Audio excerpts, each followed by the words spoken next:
राजा मानधाता की घोर तपस्या से प्रसन्न होकर भगवान ओंकारेश्वर पर्वत पर विराजमान हैं। ज्योतिर्लिंग ओंकारेश्वर सतपुड़ा विंध्याचल पर्वत के बीच विराजमान भगवान ओंकारेश्वर के राजा मानधाता ने घोर तपस्या कर भगवान शिव को प्रसन्न किया। भगवान शिव ने राजा मानधाता की तपस्या से प्रसन्न होकर वर मांगने को कहा।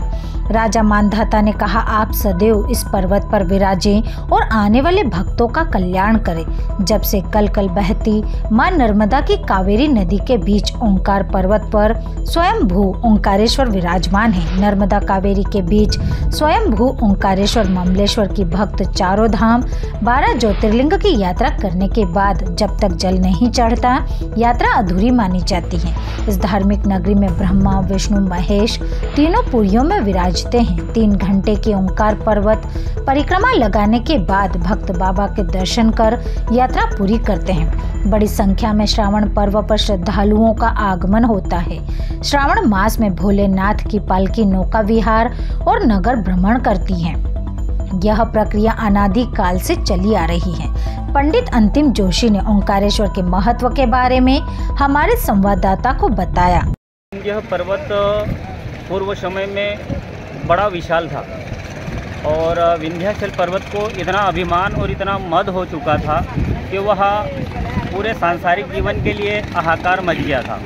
जब त्रिदेव भगवान ब्रह्मा विष्णु महेश तीनों देव इकट्ठे हुए और भगवान भोलेनाथ ने उन्हें वर दिया था कि तुम्हारे जैसा विशाल कोई पर्वत नहीं होगा, इसलिए उसका अभिमान चूर करने के लिए भगवान यहाँ ओंकारेश्वर में त्रिदेव मूर्ति विराजित है, ब्रह्मा विष्णु महेश। इसलिए यह 3 पुरी में बटा हुआ है, ब्रह्मपुरी, विष्णुपुरी और शिवपुरी।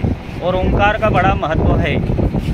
इस पर्वत पर राजा मानधाता ने बड़ा ही तप किया था और राजा मानधाता को भगवान शिव ने वर देकर यहाँ भगवान शिव विराजमान हुए थे।